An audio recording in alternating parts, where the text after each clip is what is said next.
Namastê.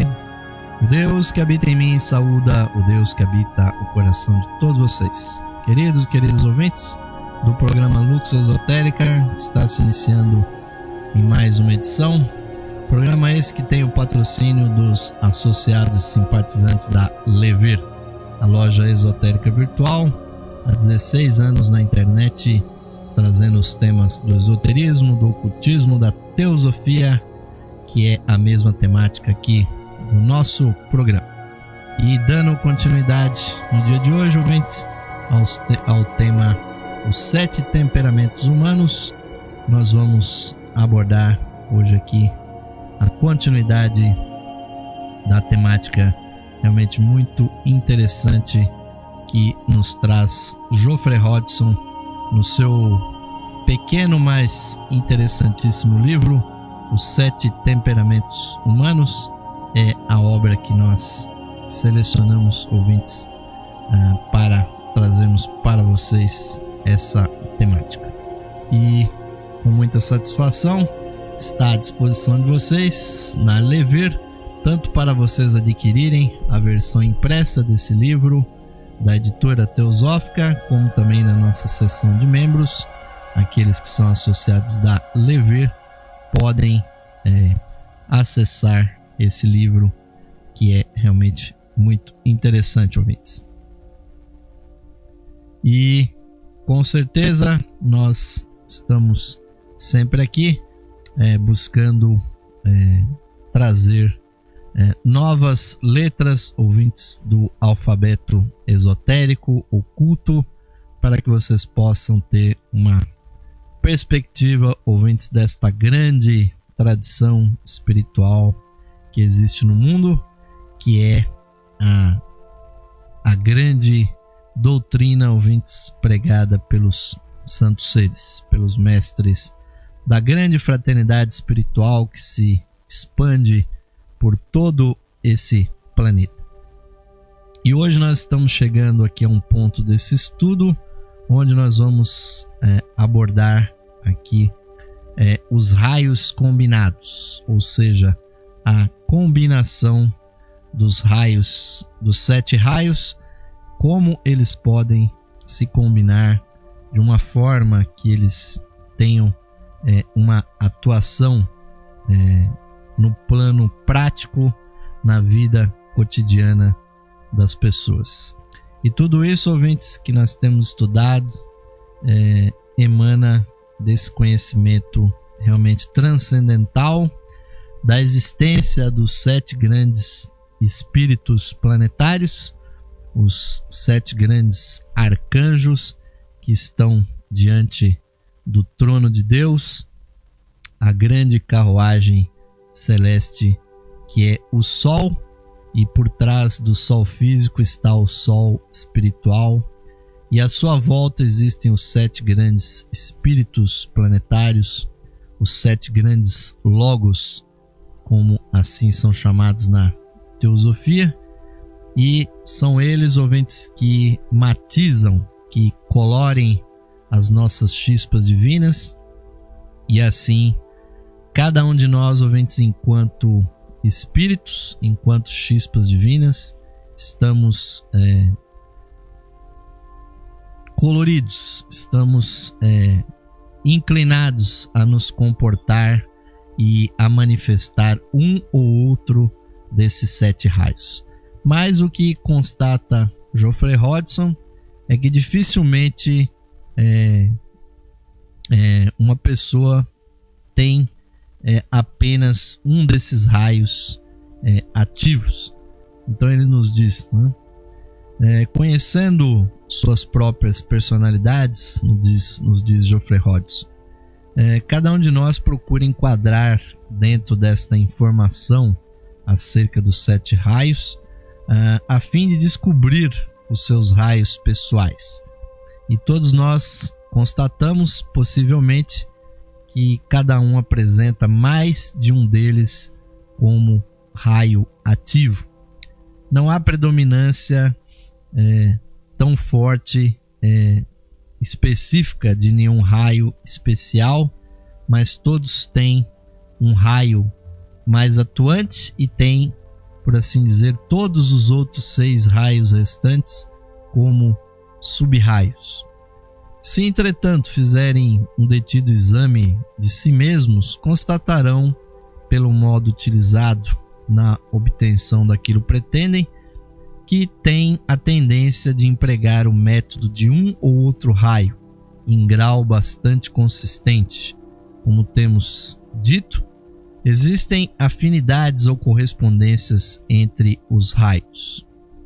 E exatamente é isso que nós vamos ilustrar no dia de hoje, ouvintes, essa correspondência que existe entre os raios divinos.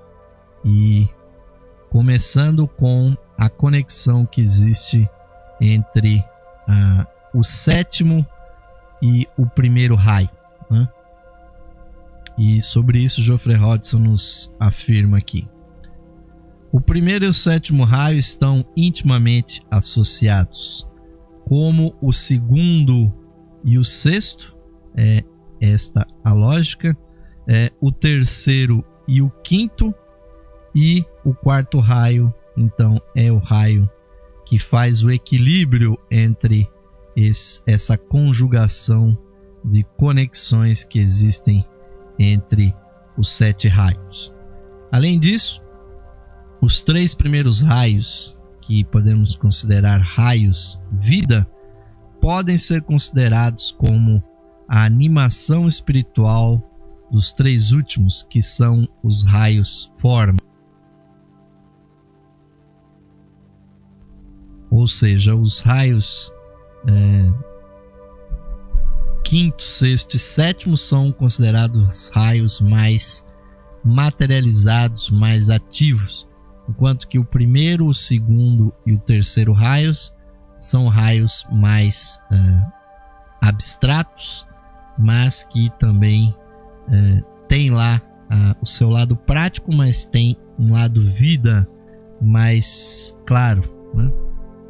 E o 4º raio é aquele que sustenta tudo isso, ouvintes. E ele vai nos exemplificar essas conexões. Então, o 4º raio, né, que é o ponto de equilíbrio entre essas conexões, corresponde à natural ponte ou passagem tanto entre um e outro raio de cada par, como entre os 2 grupos de 3. Considerando que a meta é o desenvolvimento completo de todas as qualidades de todos os raios, é portanto necessário que as atividades e o crescimento na longa série de vidas na Terra, a famosa roda de Sansara em que todos nós estamos, ouvintes, incluam todas as características dos raios. Isto é exemplificado nas vidas das maiores figuras da história, muitas das quais apresentam as qualidades combinadas de 2 e alguns, às vezes, de mais raios. Como, por exemplo, os grandes faraós, ou os Alexandres, os Césares e Napoleões do mundo, que, por exemplo, manifestavam predominante o aspecto do poder do 1º raio. Contudo, um estudo de suas vidas nos revelam acentuadas diferenças entre eles, conforme o grau em que as qualidades dos outros raios estivessem combinadas com as do 1º raio. Então, é o que nós temos dito, ouvintes. Há sempre um raio predominante e esse raio predominante na sua atividade se combina com outros, trazendo uma característica muito diferente. E Geoffrey Hodgson vai começar a nos dar alguns exemplos de algumas grandes personalidades que tinham então essas combinações de raios. Nos diz ele inicialmente sobre o grande compositor Richard Wagner, né, que viveu de 1813 a 1883.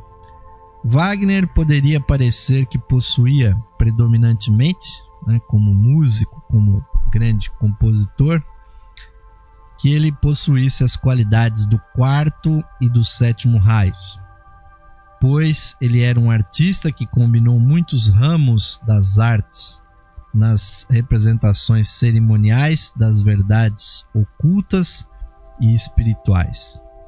Ele foi também poeta, dramaturgo, filósofo e esplêndido escritor de prosa. E a escrita tem muito a ver com o terceiro raio. Com o intuito de conseguir em suas óperas um determinado efeito, ele integrava essas diversas faculdades numa unidade, o que é uma tônica. Essa coordenação de habilidades é uma tônica do sétimo raio. O impulso místico estava entranhado em sua alma flamejante. E isso é um empenho, uma devoção típica do sexto raio. A sua música e a mensagem que ela traz nos revelam a verdade de que cada alma individual é una com a alma universal e deve realizar, em última instância, aquela unidade fundamental. E isso é uma coisa típica do segundo raio. Ele foi um dos primeiros a retratar, como nós encontramos no dueto de amor da ópera Tristão e Isolda, a exaltação do amor humano numa experiência espiritual de unidade. No intuito de alcançar esses objetivos, Wagner teve de explorar e apresentar novas formas de arte, quebrando barreiras existentes e libertando a música. E esse pioneirismo é típico do primeiro raio. Ele era impulsionado profundamente pela ideia da formação de uma grande fraternidade das artes, uma ideia tipicamente de segundo raio. E sua vida inteira foi devotada à regeneração da raça humana, servindo-se das artes como meio de realização. E aí outros raios entram em ação. Wagner também foi um grande filântropo, e seu amor estendendo-se aos membros do reino animal. Suas cartas contêm encantadoras referências aos animais de estimação, e um dos seus ensaios é dirigido contra a vivissecção, a cruel utilização de animais em experiências científicas.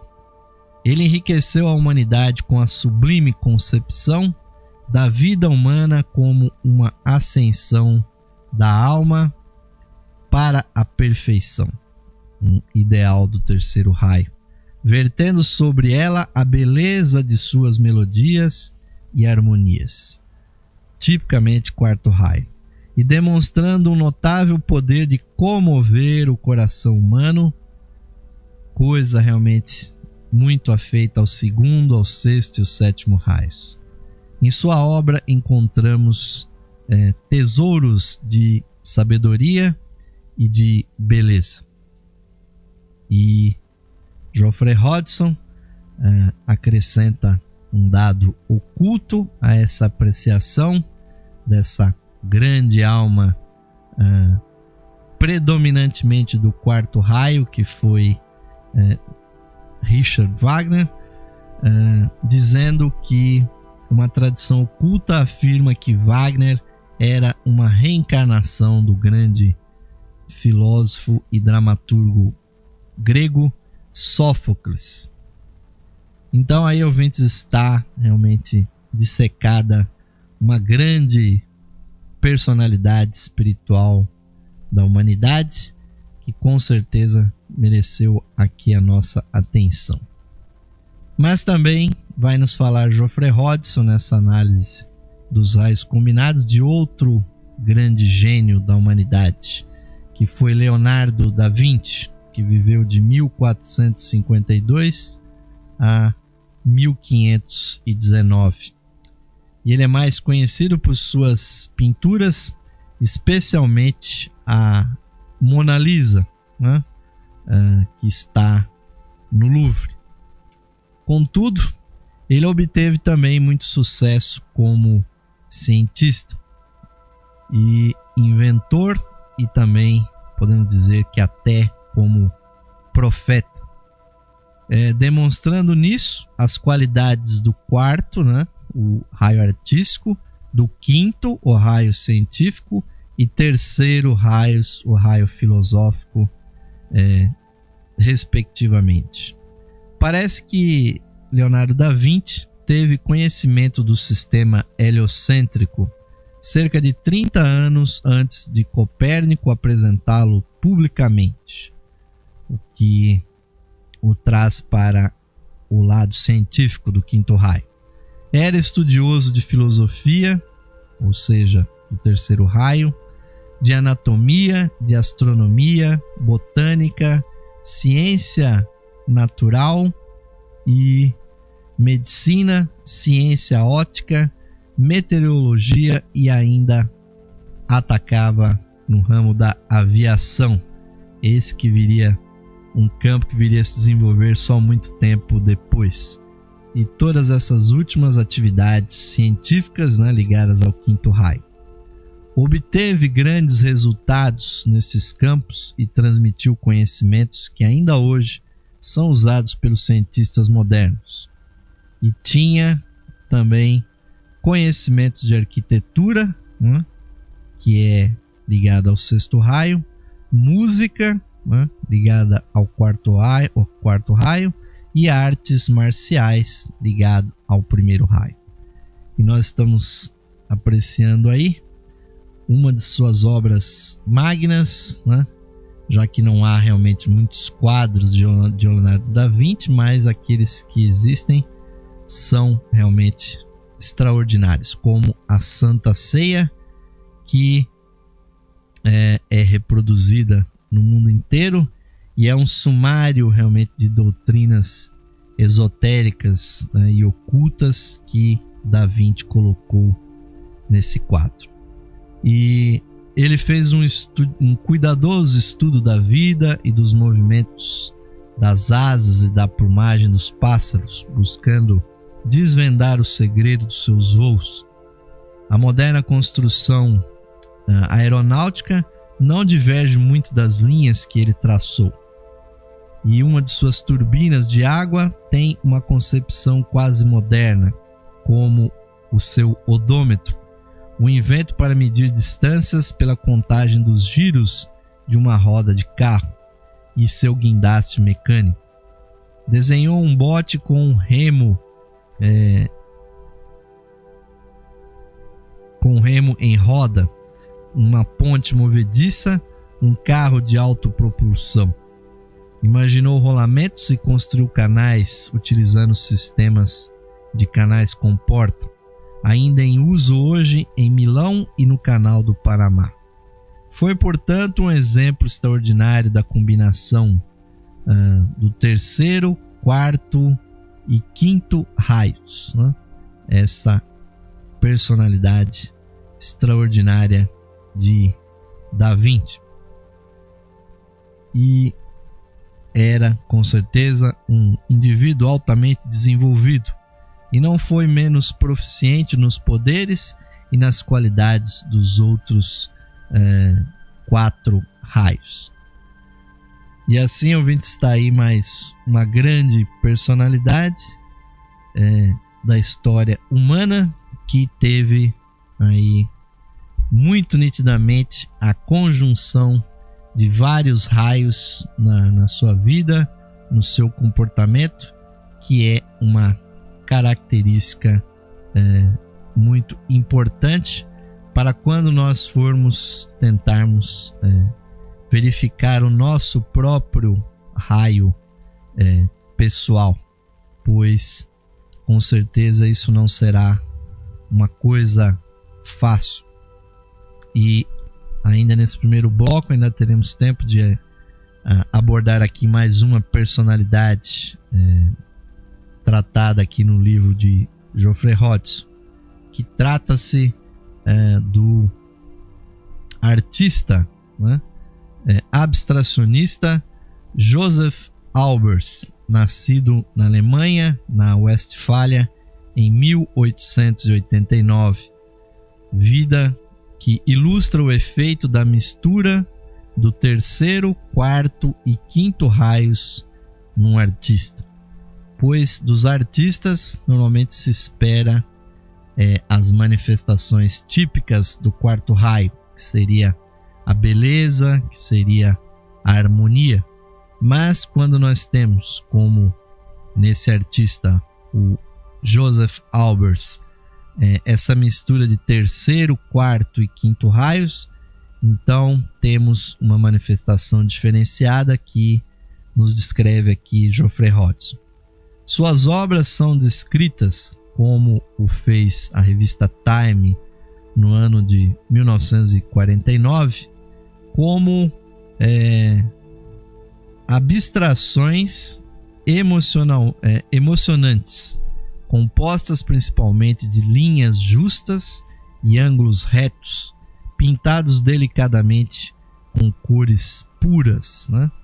E é interessante que esse tipo de pintura, chamada de abstracionismo, surgiu exatamente das, digamos assim, divulgações dos conhecimentos esotéricos, que onda essa que se iniciou no final do século XIX, né? Desde 1850 praticamente em diante, não só com o espiritismo, com a teosofia, com o racionalismo cristão e outras correntes, tanto na Europa quanto nas Américas, e impulsionaram os artistas a pintarem de uma forma abstrata, né? A não mais pintar de uma forma representacional, mas sim a pintar a própria emoção. E esse pintor, o Joseph Albers, tem essa característica. À primeira vista, e estamos vendo justamente algumas das suas obras, né? À primeira vista, seus quadros parecem rígidos e tão definidos a ponto de serem pesados, mas não há nada definitivo neles. Através de artifícios de contraste e perspectiva, ele faz as formas em sua pintura se movimentarem e mudarem de acordo com o olhar do observador, a ponto das cores adquirirem matizes variados. E ele cita aqui uma expressão: veja, eu quero que minhas invenções atuem, que percam a sua identidade. O que eu pretendo de minhas cores e formas é que elas façam alguma coisa que elas não desejariam fazer espontaneamente. Por exemplo, eu quero forçar um verde a parecer vermelho. E toda a minha obra é experimental. É uma citação do próprio Joseph Albers. E ele continua: quando dizem que minhas telas não têm emoção, eu concordo. Digo, a precisão também pode fazer você louco. Uma locomotiva é sem emoção, como é um livro de matemática, mas eles me entusiasmam. E é realmente um artista da corrente abstracionista que tem realmente uma obra artística muito diferente de outros, né? E os grandes abstracionistas, que inclusive muitos deles foram membros da Sociedade Teosófica, como Vasily Kandinsky, como Mondrian e tantos outros, né? Pintavam também com algumas dessas características, mas o grande voo que o abstracionismo veio trazer, justamente pela informação das doutrinas esotéricas, né? um mundo espiritual que foi trazido à baila novamente, não de uma maneira devocional, não de uma maneira que deveria ser apenas crido, mas sim de que a emoção é uma energia que está dentro do homem e que ela tem cores e que ela tem formas. Então os artistas se sentiram livres para representar dessa forma essas novas artes, ouvintes. E no segundo bloco do programa de hoje nós ainda vamos trazer outras personalidades muito interessantes que vão nos ajudar a compreender como realmente os raios podem se combinar, ouvintes, para representar personalidades, né, que têm uma diferença muito grande devido ao raio divino principal se combinar com outros. E agradecemos a grande audiência daqueles que estão nos acompanhando ao vivo e você que está nos acompanhando também nas gravações a qualquer hora do dia, da noite, da madrugada, no site da Levir, a loja esotérica virtual, que está esperando o seu apoio, o seu patrocínio, querido ouvinte, telespectador, para que nós tenhamos condições de continuar aqui esta missão de manter acesa essa tocha, iluminando aqui as noites da nossa programação, trazendo sempre informações, conhecimentos, sabedoria para a sua alma. Vamos ao intervalo e voltaremos já.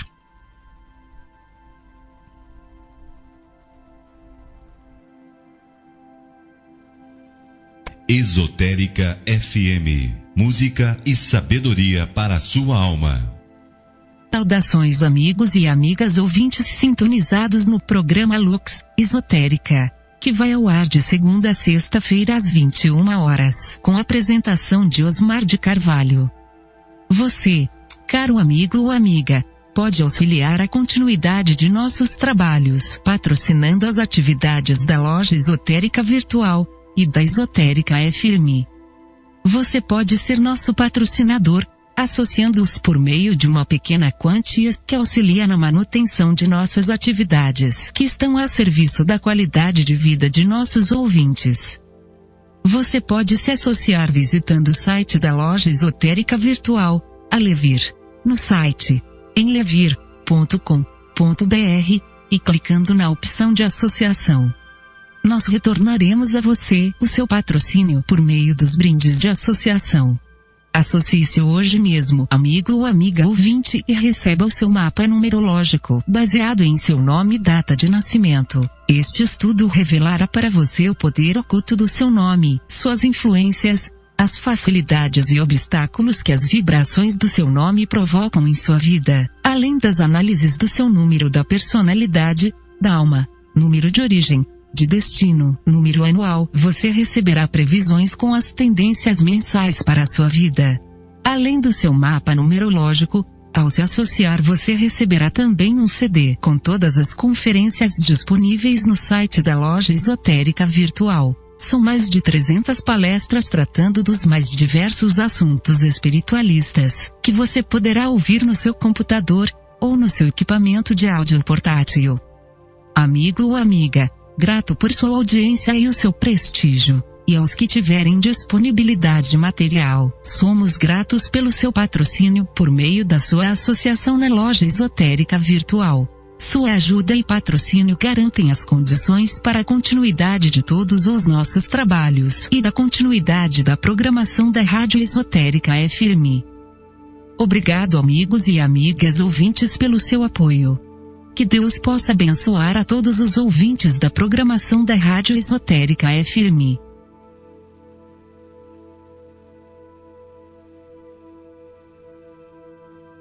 Esotérica FM, música e sabedoria para a sua alma.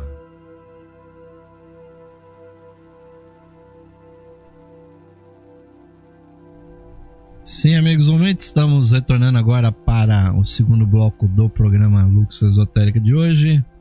depois de termos passado por programas que trouxeram aí a exposição mais detida de cada um dos 7 raios, hoje nós estamos falando dos raios combinados. Como na vida de uma pessoa podem os 7 raios atuarem, e realmente há pessoas que têm muita dificuldade em identificar qual é o raio predominante nas suas vidas. Amanhã nós ainda vamos continuar falando desse assunto, mas é preciso, caros ouvintes, muita observação, muito discernimento, autoobservação para perceber como no comportamento da pessoa um desses 7 raios divinos predomina e como os outros raios também, cada um tem preferências, formando então um conjunto diferente de sub-raios. Esse conhecimento realmente é altamente esotérico e aqueles que nos acompanham estão tendo aí o privilégio, se não conheciam ainda esse assunto, de conhecê-lo mais profundamente, ouvintes, pois é uma das chaves de interpretação mais profundas no conhecimento oculto.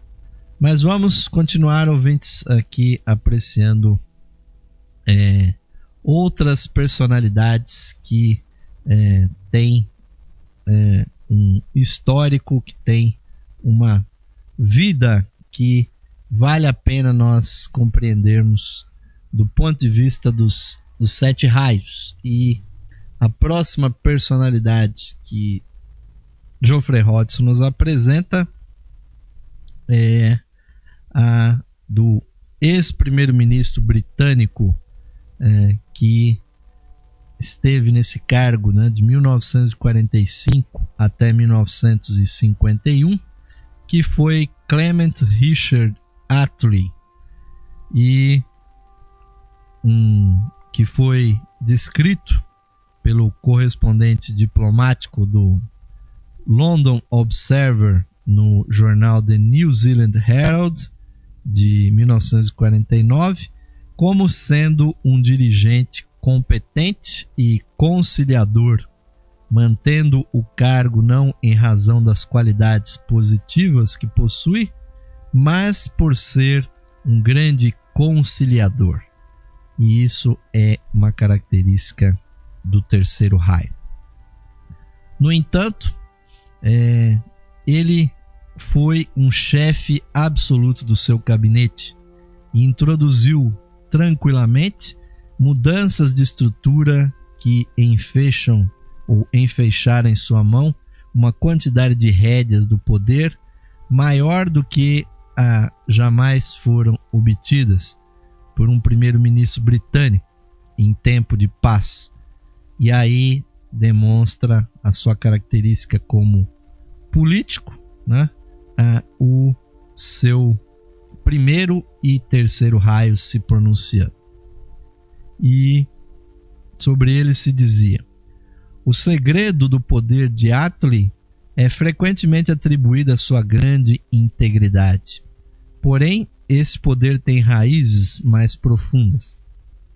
A força de Attlee proveio de uma forma peculiar de independência disciplinada, que é a conjunção do 1º, do 3º, do 5º e 7º raios, do raio do poder, do raio da filosofia e da conciliação, o 3º raio, do raio científico, que é o 5º, e do 7º raio, o raio da ordenação ou do ritual.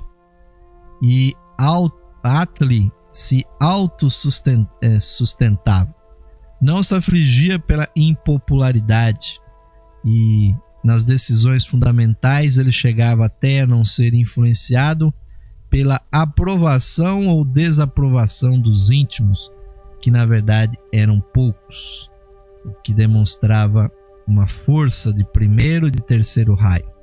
Ele tinha algo daquele predicado da decisão privada, aquela habilidade de seguir sua própria análise dos acontecimentos até sua conclusão lógica, imperturbável era a característica desse político britânico. Imperturbável também pelos seus próprios sentimentos, receios ou vaidades. Um político necessita também, segundo Geoffrey Hodgson, para manobrar, perícia tática e intrepidez serena, que são características do terceiro, quinto e sétimo raios. Aí novamente Attlee foi surpreendentemente bem dotado dessas características. Ele tinha contornado com sucesso até a revolta em seu partido, principalmente pela notável precisão em detectar quando permanecer inativo e quando levar ao litígio ao clímax, que, segundo Geoffrey Hodgson, são características do terceiro e do quinto raios. E aqueles que o desafiaram nunca souberam ao certo qual o motivo da derrota. Além disso, ele tinha uma quase instintiva percepção das reações dos dirigentes e membros do seu partido, assim como as do país, de um modo geral. Clement Attlee foi até residir entre os moradores do bairro de East End, um dos bairros mais pobres de Londres, e encontrou-se no embrionário movimento trabalhista. Por assim dizer, ele emigrou para um novo mundo de sua própria escolha, uma coisa de primeiro raio. Conservou intactos seus hábitos de lealdade, sexto raio, seu idealismo e capacidade de liderança, primeiro raio, e estabeleceu uma união com o povo do bairro de East End, a qual ainda é uma coisa mais grata e feliz de sua vida, segundo e sexto raios. O Partido Trabalhista estava em uma confusão quase sem esperança, totalmente derrotado e dividido em facções discordantes. Attlee, que era leal, modesto e imparcial, atributos do terceiro raio, lúcido, quinto raio, capaz de tomar decisões, uma característica do primeiro raio, e com coragem de seu desapego pessoal, primeiro e terceiro raios, tinha precisamente as qualidades necessárias naquele momento. Ele mostrou-se capaz de realizar muitas coisas, inclusive de um feito à altura somente de um estadista imaginativo. Sua surpreendente solução do dilema da Índia, né, foi justamente nessa época que a Índia se separou definitivamente da Inglaterra. E então fica aí essa análise feita por Geoffrey Hodgson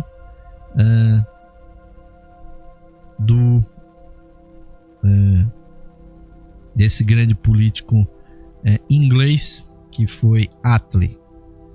E aí passamos então a um outro personagem chamado o General Booth, que foi o fundador do Exército da Salvação, um movimento que existe até os dias de hoje, que foi um homem de grande força, entusiasmo equilibrado e fervor intenso, e foi um exemplo da combinação das qualidades do primeiro e do sexto raio, do raio da liderança, do raio da política e do sexto raio, o raio devocional, pois os nossos ouvintes e espectadores devem conhecer, mesmo que superficialmente, que o Exército da Salvação tem uma conotação religiosa, né, de fundo. De um modo natural, né, o General Booth tinha a sua fé ardente e seu entusiasmo inflamado para salvar as almas, né, uma manifestação de sexto e segundo raio, e que expressava-se na arte de guerra ativa contra o mal, né, uma atividade do primeiro raio.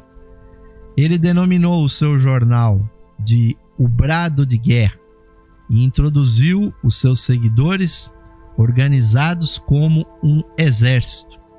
E exército é uma coisa realmente de primeiro raio. E os instigou a entrar em ação com bandeiras, uniformes, bandas, tambores, símbolos e toda a parafernália da guerra. Em muitas cidades, os quartéis generais do Exército da Salvação são chamados de a Cidadela, né? E cidadelas, citadelas é o nome que se dá à fortificação militar. Tendo em vista as cores adequadas aos diferentes raios, é interessante o fato de que nas cores do Exército da Salvação predomine o vermelho tanto nos uniformes como nas insígnias. E isso tem relação também com o primeiro raio, por ser uma cor de atividade, como também o fervor religioso do sexto raio. E podemos passar a mais uma personalidade, aqui analisada nos seus raios por Geoffrey Hodgson. O próximo é o Cardeal Manning, um grande admirador do General Booth, que nós acabamos de mencionar. E o Cardeal Manning também foi um exemplo do sexto e do primeiros raios misturados. Por instinto, ele não era um teólogo como outros, mas era erudito e recluso, que são características do quinto e do terceiro raio. Mas era um cruzado, né? Ou seja, alguém que lutava pelos ideais, né, do sexto raio, os ideais da fé e da religião. De forma idêntica ao General Booth, o Cardeal Manning também viu na religião uma arte de guerra para a salvação de almas. Ele ansiava pelo poder para guerrear efetivamente e era obcecado pela responsabilidade de comando. Poderia ser chamado de um imperialista espiritual.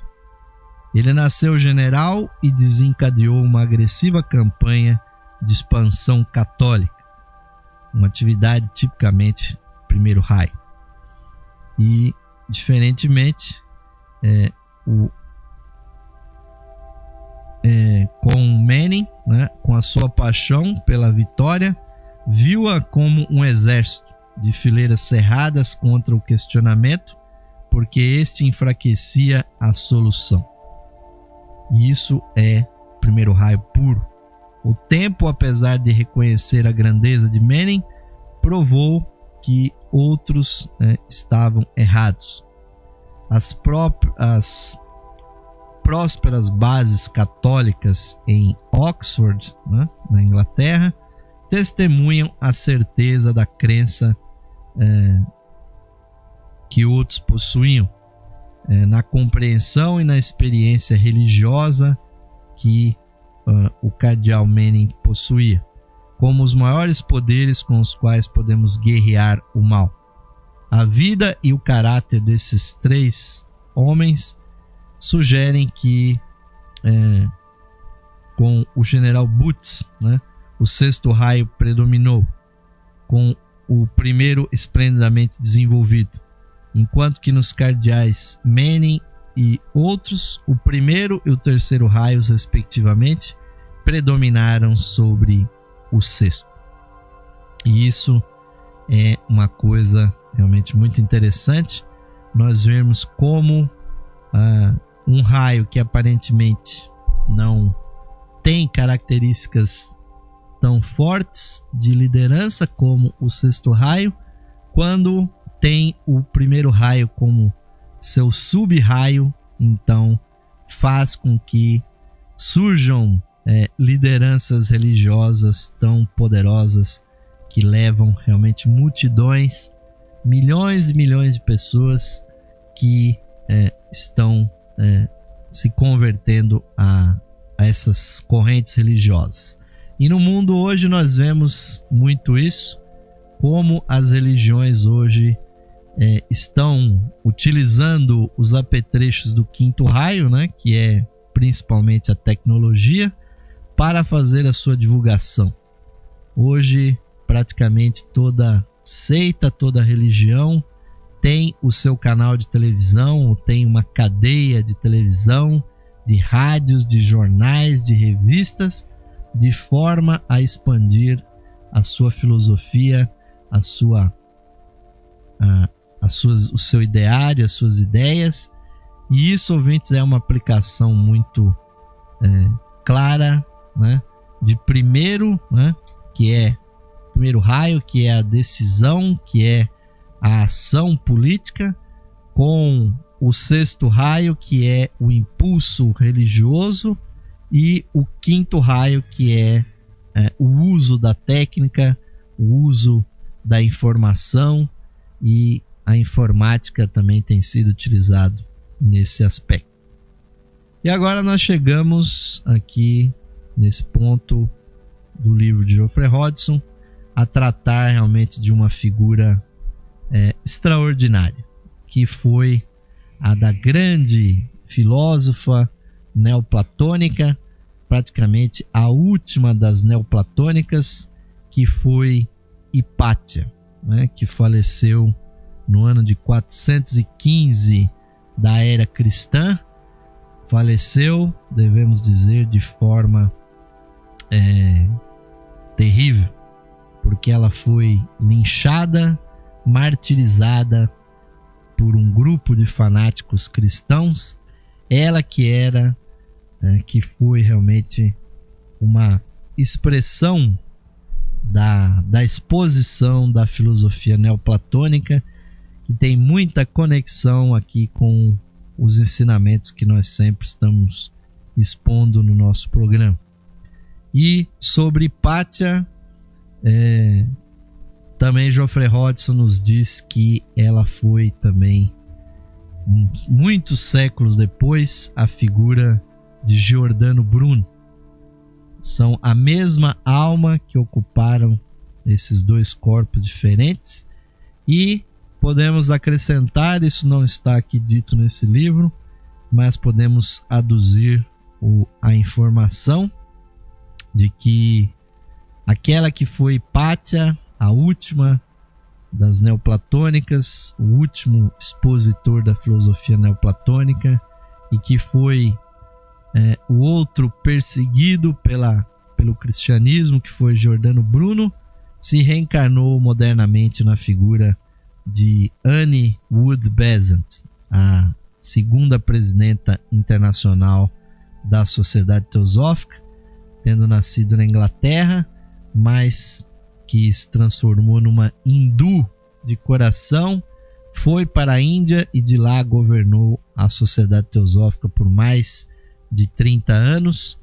E nessas três encarnações, como Hipátia, como Bruno e como Annie Besant, ela desenvolveu um trabalho realmente de libertação e de exaltação do gênero humano.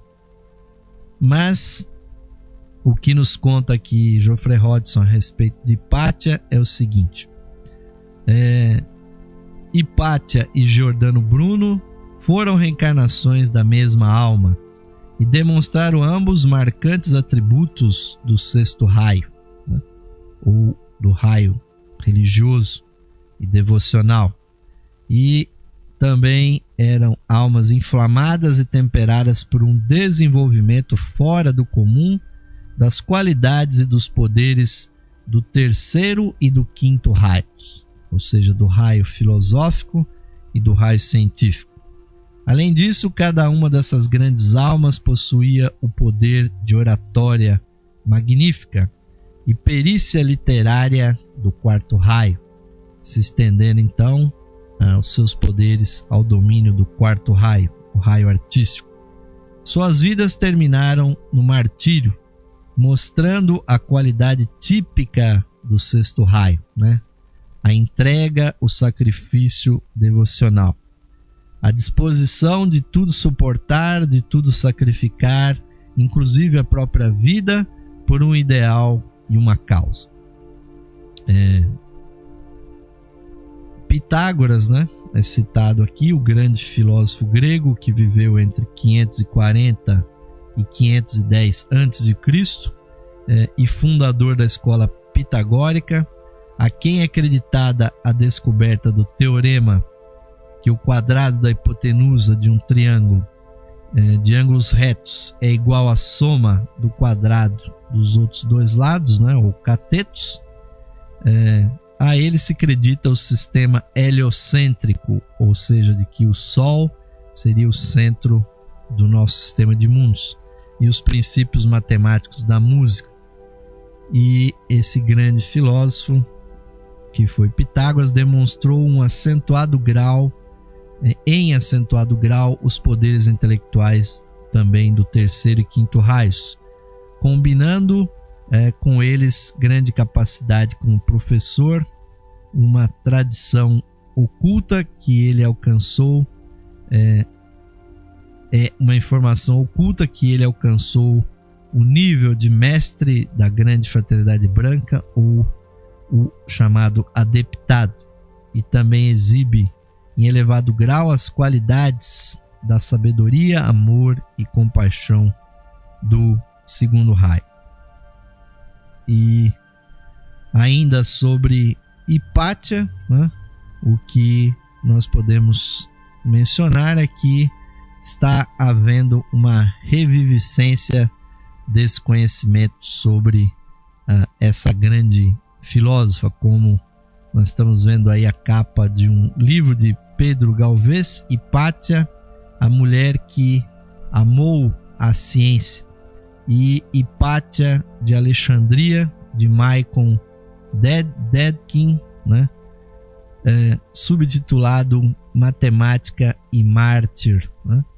E essa grande filósofa, ela tem sido evidenciada, e muito interessantemente houve a edição, né, de um filme chamado Ágora, que está aí à disposição de todos nas locadoras, que nós recomendamos muitíssimo, onde a belíssima atriz Raquel Weisz interpreta exatamente Hipátia e nos coloca então essa figura do quarto século da nossa era, como realmente as coisas se desenvolveram na Grécia, em Alexandria, e já que Hipátia vivia em Alexandria, essa cidade cosmopolita, e que era o centro realmente do conhecimento, pois era o local onde confluíam as correntes de conhecimento, tanto do Oriente Médio, do Oriente Distante e da Europa, né, do velho continente. Alexandria realmente era um ponto onde se desenvolveu essa filosofia que nós chamamos hoje de teosofia, com os neoplatônicos. E ali estava a famosa Biblioteca de Alexandria, que o filme Ágora demonstra exatamente como os fanáticos, né, tanto do cristianismo e também do islamismo, das correntes árabes, né, não tiveram realmente o respeito, né, por esse grande cabedal de conhecimento que ali havia. Então, não só a Biblioteca de Alexandria, como outras, foram destruídas pelo fanatismo, demonstrando exatamente que o sexto raio tem um lado, infelizmente, negro muito forte, que é esse fanatismo, que é esse lado que leva à exacerbação da fé, essa tendência realmente fundamentalista que faz estragos até os dias de hoje. E Hipátia, infelizmente, foi vítima dessa perseguição, foi martirizada. Ela que realmente ensinava entre os homens e tinha realmente uma beleza tão grande que encantava por todos os aspectos, não só pela sua presença física, material, mas também pelo desenvolvimento do seu intelecto, pelos conhecimentos que tinha. Então Hipátia foi uma grande corporificação do segundo, terceiro e quinto raios, né? E infelizmente outra personalidade que se perdeu tragicamente na humanidade. Nós recomendamos a todos que quiserem conhecer mais sobre Hipátia que assistam esse filme Ágora, que, como eu disse, está nas locadoras e com certeza, ouvintes, traz realmente um conhecimento muito prático sobre essa mesclagem que é possível existir entre o raio predominante e os raios, né, subalternos que cada um de nós manifesta. E estamos mostrando àqueles que estão nos assistindo o maravilhoso quadro de Rafael, extremamente conhecido, que demonstra a pleiade de filósofos da academia grega, e Hipátia está lá representada nesse quadro. Estamos mostrando no detalhe uma das poucas mulheres ali representadas, é Hipátia de Alexandria, representada pelo grande pintor renascentista que foi Rafael. E com essa informação, ouvintes, nós encerramos aqui mais um programa, esperando ter contribuído mais uma vez para a cultura de todos vocês, e obviamente nos remetendo ao livro Os 7 Temperamentos Humanos. Por favor, ouvintes, não deixem de ler, não deixem de estudar esse maravilhoso livro, que realmente vale a pena. Quando vocês tiverem incorporado esses conhecimentos acerca dos 7 raios, os 7 temperamentos humanos, vocês enxergarão realmente essas 7 possibilidades de ação e as suas correlações, e como o mundo tem se desenvolvido ao longo dessas 7 grandes correntes, pois 7 é o número cósmico da manifestação, e nós estamos manifestando essas ideias durante as nossas vidas, não só individuais, mas também no nível coletivo, o que é muito mais significativo. Mas para encerrarmos, ouvintes, convido a todos vocês para uma vez mais nos unirmos numa meditação, fechando os nossos olhos e uma vez mais, ouvintes, conectando a chispa divina nos nossos corações. Vamos, ouvintes, fazer brilhar com o poder da nossa mente a chispa divina no nosso interior, que ela expanda o seu brilho pelo nosso corpo, iluminando todo o nosso ser. Vamos procurar nesse momento compreender, internalizar e realizar o sentido das palavras do mantra do ser interno, que nos dizem o seguinte: mais radiante do que o sol, mais puro que a neve e mais sutil que o éter, é o ser que habita os nossos corações. Este ser sou eu. Este ser somos nós, unidos a toda a vida manifestada no universo. Paz, paz, paz a todos os seres.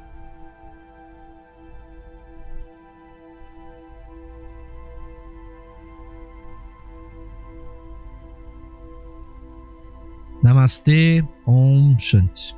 Amém, ouvintes? Que assim seja, que essa chispa divina brilhe intensamente cada vez que nós a invocarmos.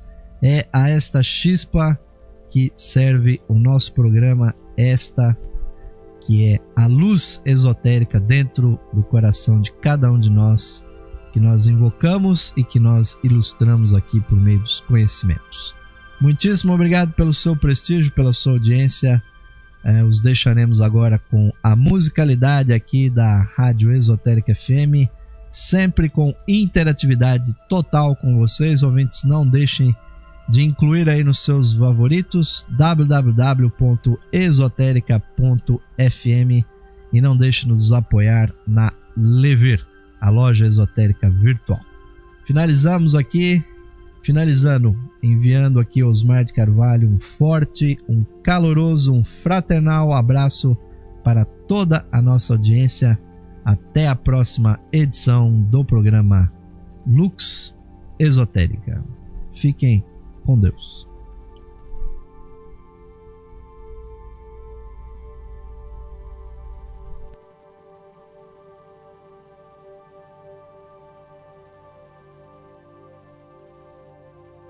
Esotérica FM, bom gosto e harmonia.